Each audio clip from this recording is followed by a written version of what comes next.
Hello guys, welcome back to my channel. If you're new here, you are welcome. If you're a returning subscriber, thank you so much for tuning in. Now I have to beg you, please, I'm begging you, subscribe to my channel. It's free. It's as free as following someone on Instagram. So please help me. Please click on that subscribe button.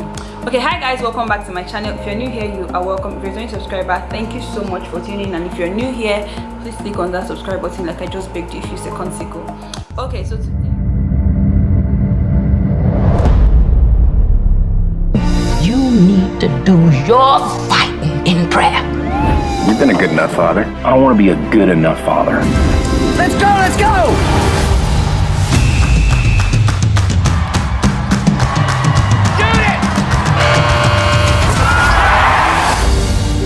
The town's oldest manufacturing plant is closing its doors.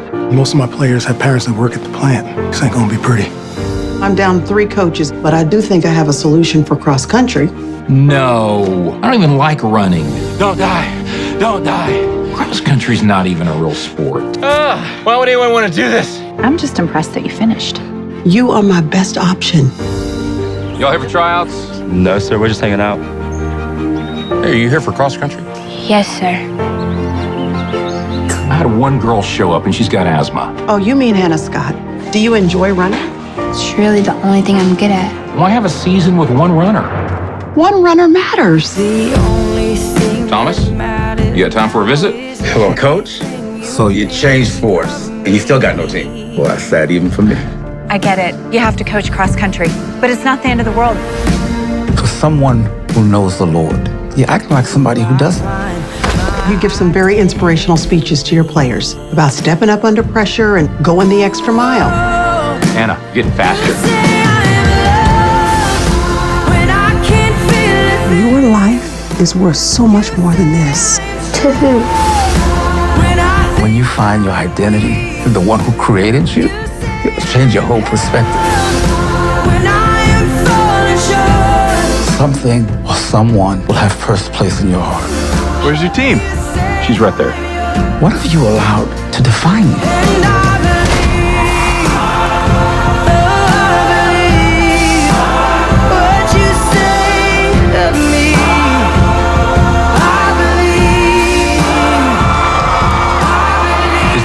That's Hannah.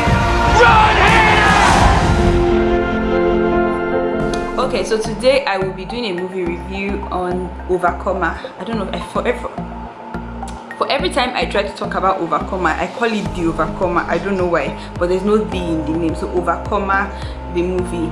I can't remember the year. I checked it, I looked it up online, but I cannot remember the year it was filmed. Okay, so information reaching me says it was filmed 2019, and I think it should be on YouTube as well, because the time I wanted to watch it, the first time it came out, I wanted to watch it on YouTube. Anyway, it was, I think, written and produced by the Kendrick brothers.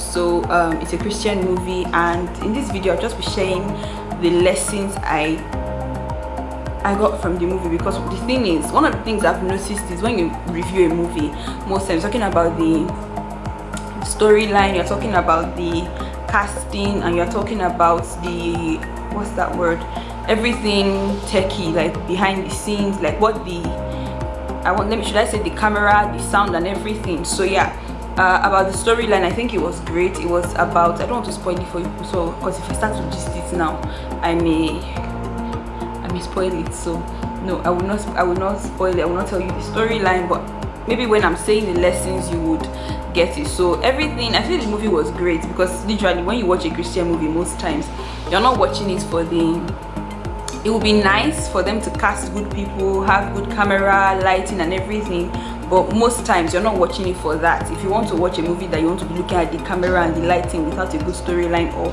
without any lessons to learn, then fam, stick to Korean movies. I promise you, you won't regret it if that's what you want. Anyway, so as I was saying, nonetheless, I think the casting was great and everything, but we are here today to learn the lessons. So I got 10 lessons from the movie. So yeah, it's a movie that you should actually watch, and if you've watched it before, it's something that you can rewatch. I think I know someone that said she has watched it like 3 times, another person 4 times, another person like 5 to 7 times. So but me, it's just one shot, maybe 1.5. Okay, so yeah, the lessons I got from Overcomer. Now the first lesson I got would be that my identity is tied to what I give my heart to. So as a Christian, in fact as a human being, literally your identity is what is tied to what you give your heart to. So if you're giving your heart to God, if you're saying okay, because your heart is the seat of your emotions, I think that's what I learned that from my spiritual father. Your heart is the seat of your emotions, and it's also like the central processing unit of your life. If you're a computer person, you will know what that is. Literally, I think it's literature.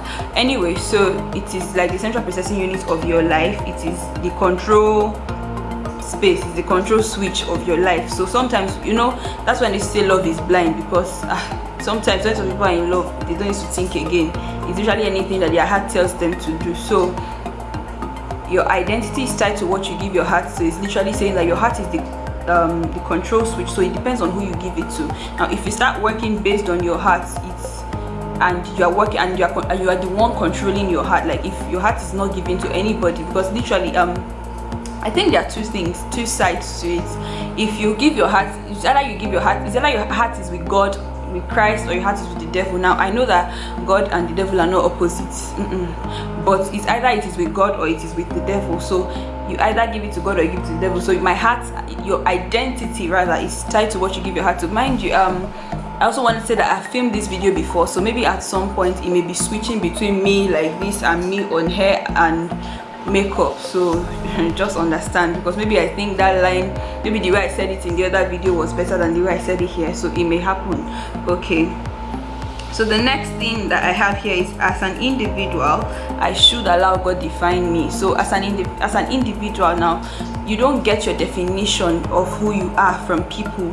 You don't get it from the press. You don't get it from the internet, from taking online quiz or personality tests. You don't get it from that. You get it from God.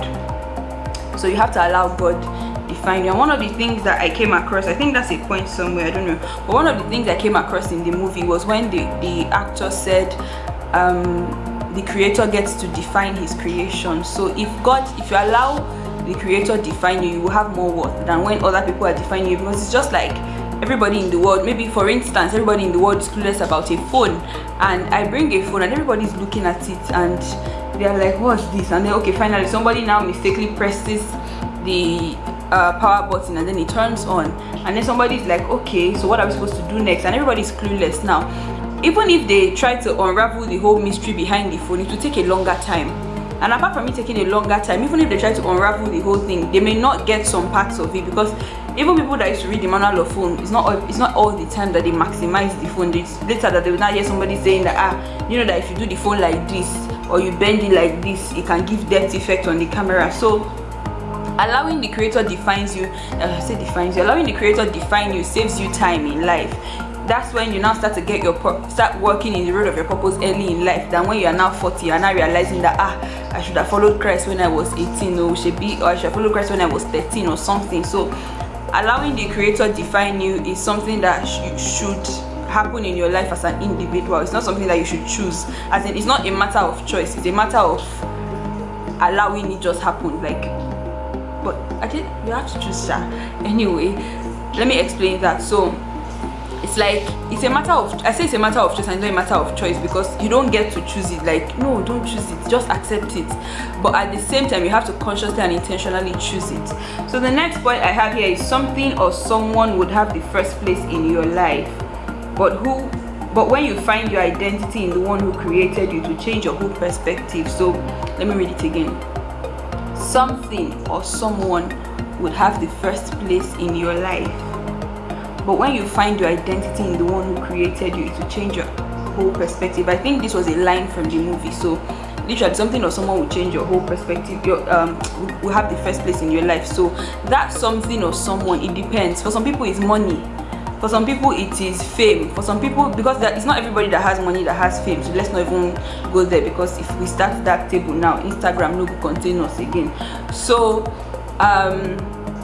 for some people it is money, for some people it is fame, for some people it is influence. It's different things for different people.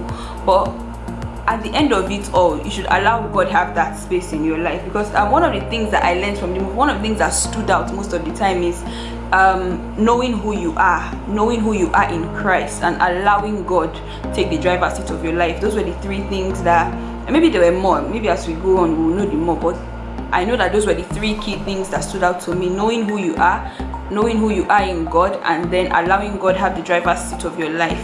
And so what I read before, something or someone will have the first place in your life, but when you find your identity in the one who created you, to change your whole perspective. So finding your identity in the one who created you is knowing who God has said you are. It is knowing that, okay, even if everybody is telling me you are fat, you are ugly, I know that God has said I am fearfully and wonderfully made. Ask me who I am. Who is Hannah Scott? I am created by God. He designed me. So I'm not a mistake. His son died for me, just so I could be forgiven.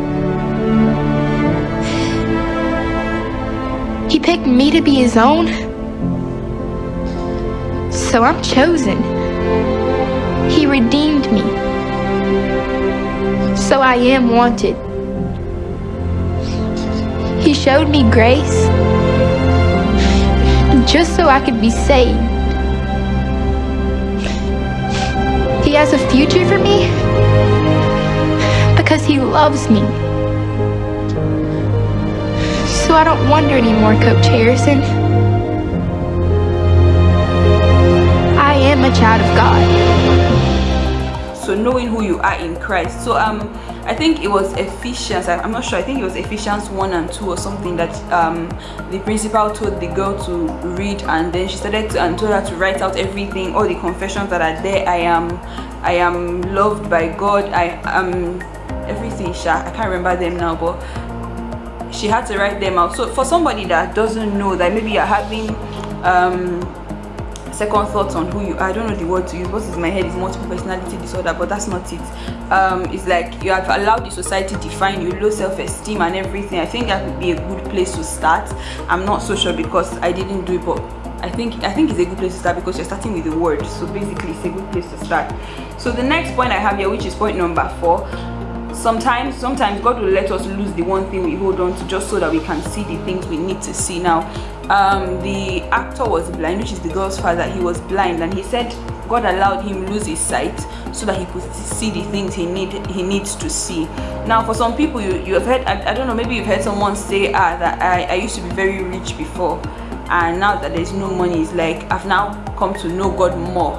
So sometimes God can allow, I carefully say this though, that he can allow you lose something that you really hold on to, something that you are like, the one thing, let me just call it the one thing you've given the principal place in your life, just so that you can know that, see, okay, it's just like, for instance, now everybody that was doing work, if I don't go to my office, I will die. If I don't, everybody that will be doing work, they go to work by 4 a.m, come to the house by 9 p.m. Now that everybody is doing lockdown, did they die? So it's just like allowing yourself have a refocus. Like, see, you're placing your focus on the wrong things. Take it back to God. That's it. So the next thing that I have here is God is a perfect father. He's not like our biological parents, so you have to stop relating with him as such. So it's just like, for instance, I think it was said in the movie as well. I think when the man was saying that God is not, I don't know, but I don't think he said it, but it was one of the things I got, because she wanted to relate with I think there was someone in the movie that wanted to relate with him. I don't know, but it was a weird connection. I can't remember. I think I watched this movie like 3 weeks ago. Yeah, I think it was 3 weeks ago now.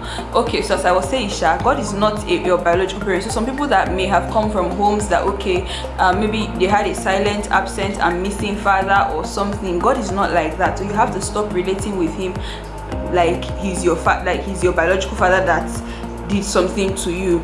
So because some people resent, they I think they hold the resentment that they have for their biological parents on God. So when they want to pray, they are, instead of them to relate with God and just be free, they are like very careful of their words. That they, okay, for instance, maybe the way they relate with their dad is they whisper, they shiver and everything as mention of their father's name or at the hearing of their father's voice or something, they shiver. So when it comes to praying, when it comes to talking to God, they want to shiver as well. They want to go back. They just want to say, okay, maybe for instance the only time they talk to their parents is, I need this and I need that. And that's the same way they want to relate with God. So because we don't need to have a relationship, I can just tell you when I need something. So it's only when they need something that they pray. So God is not like our biological parents. So if you have a resentment towards biological, we shouldn't be, but if you have a resentment towards them, don't hold it, how do they say that thing now? In pidgin they will say, no, as in, no face me with your anger or something, I can't remember, but don't use it to face God. Anyway, the next thing is, I was created by God in details, so I'm not a mistake. Now, I remember in secondary school, there was this girl in my class or something, I can't remember now, but she used to tell me that her brother used to say she was born by mistake. So sometimes they beat her, they'll tell her you're a mistake, get out of here, and that kind of thing. And I think I was also talking to someone like maybe some weeks back, and the person was like, there is nobody that is a mistake. Like, how do you call somebody that God created a mistake? Like, in your mouth, that God created. See, let's not be using biological things to be explaining that they did not plan to have you, but you came. God literally created you, like the finest details, even to the eyelash on your eyes, the hair on your hair. There's a scripture that says he knows the number of the hair on your head. I'll put it on screen, I can't remember it now. So let's not even be relating with people and say this one was born by mistake or something. The fact that you are alive, it means that God knows what he's doing. So let's not be thinking that my mother said they were not planning to have me, but they had me, so they don't treat me well. You're not, I say you're a mistake, God forbid. You're not born by mistake. You are not a mistake. So you were created by God in the finest details. So the next point I have here is parents are like models to their children. Now, when I think I don't know, but they didn't show us anything that happened with the kids, but when they saw their parents praying, I don't want to say I don't want to say catch them. That's not the right thing to say, but let me just use it like that, catch them, and they shifted back. I think at that point maybe they now learned that, okay, this is the right way to do things. If you are going through something, it's not about talking to someone on social media.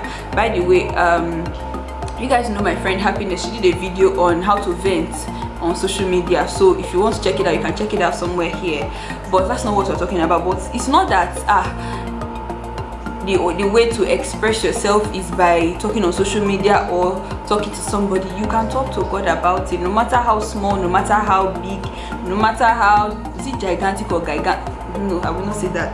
Is it, no matter how gigantic, let's leave the big grammar for the people that use it, please. No matter how big the thing is, or no matter how small it is, you know, you can always turn to God. And there's something I'm trying to find on my notes. I don't know where I wrote this down.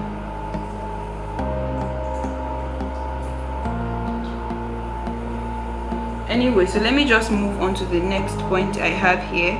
So the next point I have here is, as a child of God, I don't get my definition from the world, I get it from the word. I think I have said this before, maybe somewhere in this video, that you should check the word. If somebody tells you you are not smart, you should check the word for what God has called you. That somebody said you're not a scholar does not mean you are not a scholar. So you should check the word. If somebody tells you something that does not fit with what is in the word, discard it. It's not needed. Discard it. If somebody tells you something that is not in the word about you, discard it. So if it is not in the Bible that God has said you are dull, discard it. Because even the Bible tells us that I have a sound mind. So even the Bible tells me that I have a sound mind. So nobody can tell me that I am dull. The Bible tells me I am fearfully and wonderfully made, meaning that let's not even go to the meaning, but somebody cannot now come and tell me that I'm ugly. It does not make sense. I will do a video on talking about stuff like that maybe sometime soon. But one of the things that I have here is to stay in step with the word. Stay in step with the word. This means that you shouldn't go out of the word. because you want to please people. Because in the movie, she had a coach. Her father was her coach, like for the race that was supposed to, a determining race. So she had a coach, and her father was her coach. Now, assuming she listened, assuming she didn't pay attention to what he was saying, she would have lost that race, because it's not like she was the best as normally. But following her coach allowed her. So stay in the word. The Bible is our coach, literally. The Bible is our coach, because when her father was talking in her ears, it was like when he said, "This is your father," I think this is your coach or something, I cannot remember, but go and watch it. But when he was saying that, to me it was sounding like it was God that was like, that's how God tries to help us, that's how God tries to coach us in life race, and the way he coaches us is through the word. So stay in step with the word. Don't go and be saying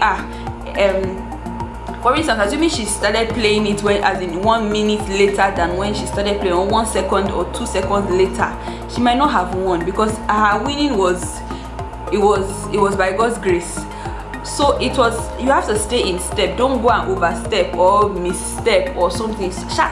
When this is the instruction per time given, we should follow it, even if it is from the people that we respect, from our pastors, mentors, spiritual father, biological parents. Stay in step with the instructions. Don't go and be doing your own, the one that they did not send you.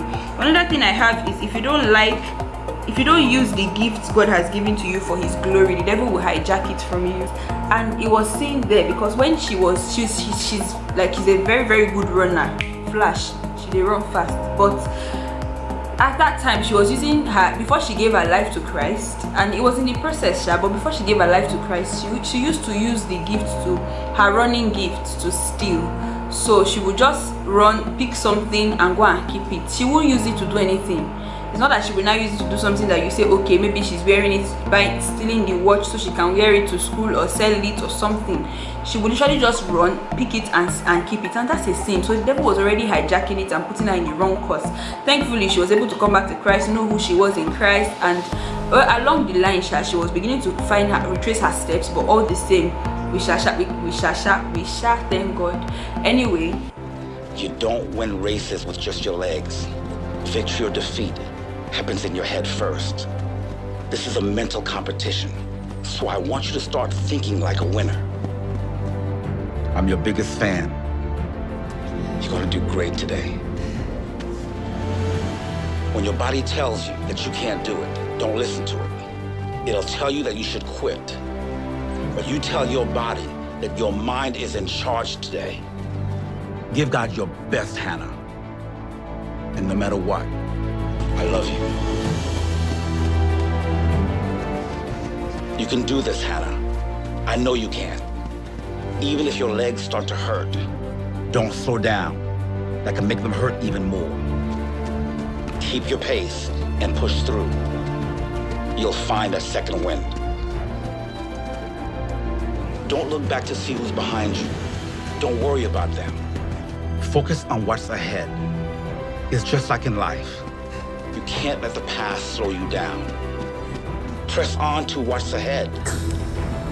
When we give our life over to God, He helps us. He forgives us. He can turn the bad to good and carry us forward. He says, I know the plans that I have for you. Plans to prosper you and not to harm you. Plans to give you a hope and a future. This is where your body hits the wall, but we're gonna push through it. This is where you think like a winner. Most runners will slow down, but not you. If your legs are burning, let them burn. Your lungs may be tired, but they're not done yet. Other runners are feeling the same thing. You've got to get yourself in position. Your last kick is coming. If anyone is in front of you, you've got to get around them. Don't let anyone block you. It's almost time to kick it in. This is where you pull all your reserves. This is where you leave it all on the course. Now, my daughter, it's time. Now! You can do this. Give it everything. Catch your hat. Extend your stride. Pump your arms. Keep your eyes on the finish line and fight for it. I'm right here with you. You can do this. I can see you winning. I can see you winning. Do it, Hannah. Do it, my daughter. Do it, Hannah.